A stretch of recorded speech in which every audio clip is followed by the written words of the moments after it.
Yang juga jadi sorotan Saudara Presiden Joko Widodo menanggapi pesan Luhut kepada Presiden terpilih Prabowo Subianto soal orang toksik. Jokowi pun membenarkan pesan Luhut kepada Prabowo soal orang toksik. Kendati demikian, Jokowi enggan menjawab siapa sosok yang dianggap toksik oleh Luhut. Jokowi hanya bilang, tanyakan kepada Luhut soal orang toksik itu. Sebelumnya, Menko Marves Luhut Binsar Panjaitan menyampaikan pesan kepada Prabowo agar tidak membawa orang toksik ke kabinetnya.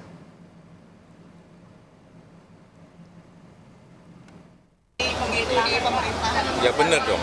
Jadi sebenarnya Benar ya. Benar. kemana Pak?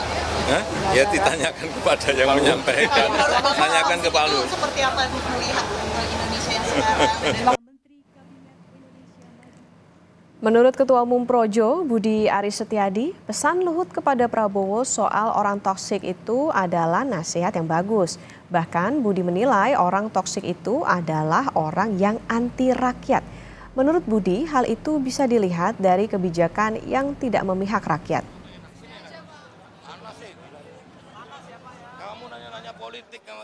Pokoknya itu nasihat yang bagus buat dari Pak Luhut.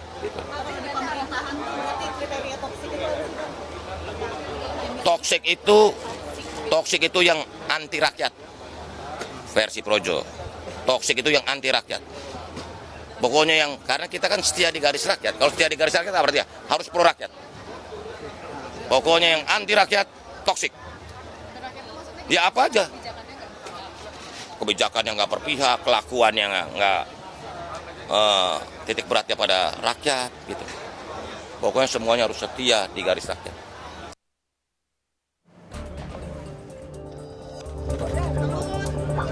Menteri Koordinator Bidang Kemaritiman dan Investasi Luhut Binsar Panjaitan menyampaikan pesan kepada Presiden terpilih Prabowo Subianto agar tidak membawa orang toksik di kabinetnya.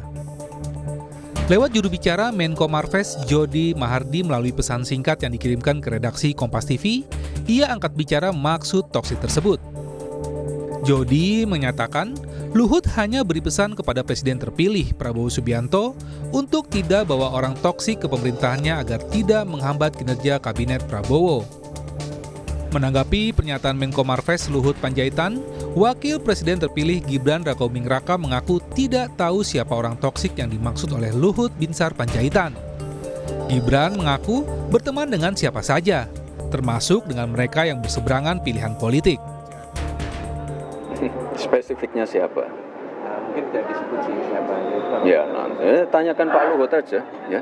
Misalkan ya, kami siap untuk merangkul semua, kami siap untuk menerima masukan dari semua, kami siap untuk menerima evaluasi dari semua. Jadi ya, saya kira tidak masalah, ya. Wakil Ketua Umum Partai Gerindra Habibur Rahman menilai pesan Luhut sebagai nasihat seorang senior kepada juniornya. Habibur Rahman mengungkap Prabowo akan memilih orang yang memiliki kesamaan visi dan misi.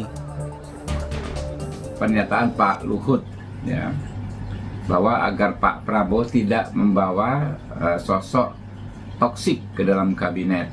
Ya tentu ini sebuah nasihat, ya sebuah masukan dari senior ya kepada juniornya. Ya memang Pak Luhut ya punya pengalaman 10 tahun di kabinet ya. Beliau berpandangan ya menurut saya bahwa antara para menteri dengan presiden harus ada kesamaan visi ya. Direktur Lingkar Madani Ray Rangkuti menyebut pesan Luhut kepada Prabowo soal tidak membawa orang toksik ke kabinetnya merupakan sebuah usulan. Menurut Ray, Luhut tidak terlibat dalam konteks kemenangan Prabowo di Pilpres. Bagaimana kita memandang pernyataannya Pak Luhut itu? Nah, Pak Luhut itu adalah orang yang mengusul karena beliau nggak terlibat dalam konteks pemenangannya Pak Prabowo. Nah, usulan yang mengatakan supaya tidak membawa orang-orang yang punya toksik ke dalam pemerintahan is oke usulan. Nah, cuma itu kan sudah dibantah oleh Bung Habibur Rahman tadi. Beliau mengatakan elit-elit politik ini nggak ada yang punya toksik lah. Gitu. Nah, kalau begitu, Bang tinggal ditanyakan kepada Pak Luhut, siapa orang yang disebut dengan toksik itu? Jangan-jangan justru ada di partai-partai pengusungnya Pak Prabowo, kita nggak tahu. Gitu loh. Istilah toksik sendiri berasal dari bahasa asing yang artinya racun. Secara umum, kata toksik merupakan istilah yang memiliki konotasi negatif.